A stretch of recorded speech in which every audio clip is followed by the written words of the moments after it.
একবার আরবে দুর্ভিক্ষের কারণে প্রচুর খাদ্য সংকট দেখা দিল, যার কারণে মানুষের মাঝে খাবারের জন্য হাহাকার লেগে গেল। এমন সময় হযরত উসমান গনি রাদিয়াল্লাহু তাআলা আনহুর 100 মণ গমের একটি চালান বিদেশ থেকে মদিনায় পৌঁছালো।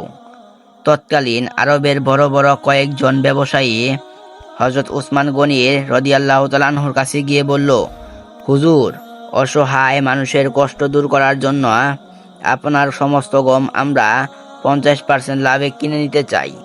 এর মানে হলো, যদি আপনার গমের দাম 100 টাকা হয়, তাহলে আমরা সেই গমের দাম 150 টাকা করে দেব।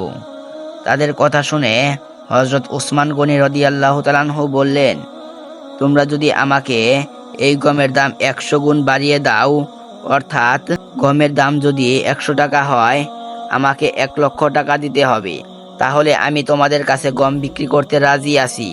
কারণ একজন আমাকে এই গমের দাম 700 গুণ বাড়িয়ে দিতে চেয়েছে। অর্থাৎ আমার গমের দাম যদি 100 টাকা হয়, তাহলে সে আমাকে 70,000 টাকা দিবে।